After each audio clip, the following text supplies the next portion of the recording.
Today I get reacquainted with an old friend, a Shigeru Kawai model SK-5.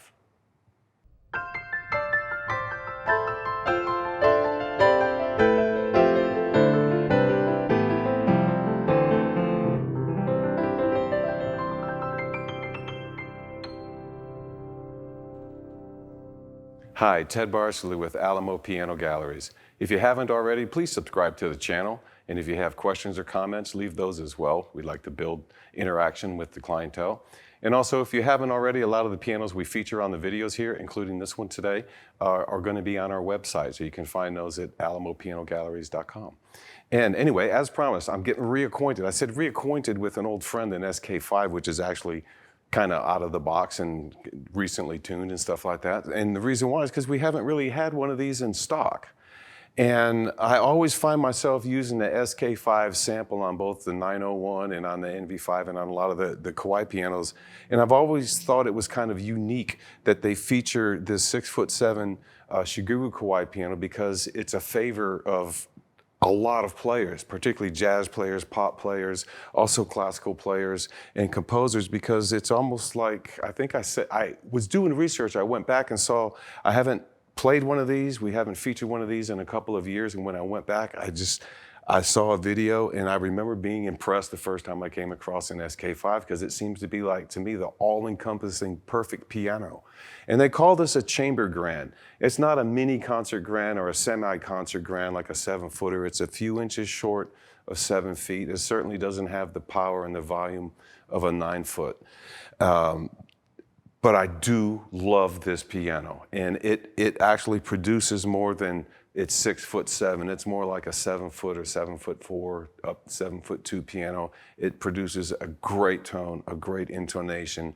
And I just briefly, without going into a lot of the details, I just want to touch on what really does make a Shigeru Kawai piano. Because as I was going through here and thinking about it, I thought, you know, it's been a couple years since I've even talked about some of these terms. But the Millennium III Action I do discuss a lot. It's featured in a lot of their pianos and almost all the Kawais and Shigerus. But the SK pianos have an extended spruce key length, and that makes the keys more expressive. You can play a lot softer and a lot harder on them.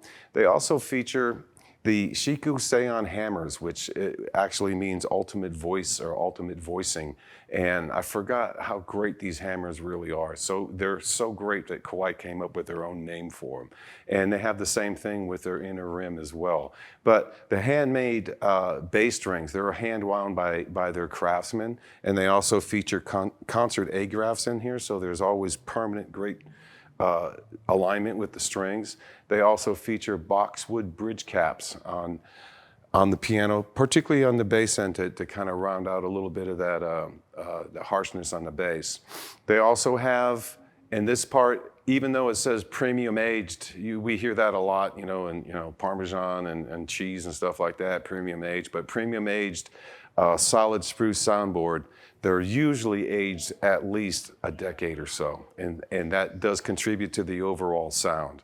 There's also a thing they developed, they call the stretcher overlap integrated design, and that's the concept of incorporating all of the wood around the pin block into the frame and wrapping part of the rim around it as well.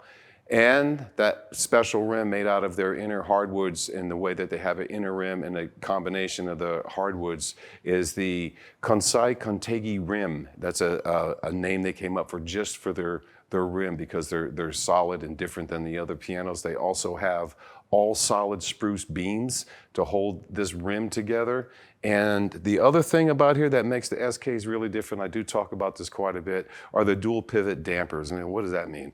On the piano, when the strings are vibrating and the dampers come up when you hit on it, on the Kawais, they actually lift from the front first, or from the back. They lift up from the back so that they're quieter, and some of the V-shaped hammers are near silent, going in and out in between the strings. And the final thing that distinguishes an SK piano from all other pianos is that they do send a master piano artisan to your house to voice it and to get it perfect in your environment. And that happens within the first year or two of ownership. And with all these fancy things, it's like what it boils down to is you'll find out I sat down to play. I had something that was kind of a little bit scripted. And the piano's so nice, I do get at times a little nervous. I did this morning just because I'm trying to play as little as possible to hear the tones of the piano. But it's also, this is my point, one of, if not the single most inspiring piano you will ever play, because it is just a lovely, lovely instrument. Let's have a listen.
So that's the sound of an SK-5 as I was getting reacquainted and revisiting with an old friend. It's been a couple of years since I've played one. We haven't featured one at a convention or trade show in a while, and I hope that we do. It's a lovely instrument. If you haven't had a chance to play Shigeru Kawai 5 model, the SK-5, please do so. Leave me questions or comments. And I see people want to hear certain kinds of music, but today, it was just inspiring to me. Go in and play an SK-5 and see if you get fired up and make up a song on the spot and see what happens. I'll be looking for you next time, and thank you so much for your time and for listening, and we'll see you here at Alamo Piano Galleries in the future.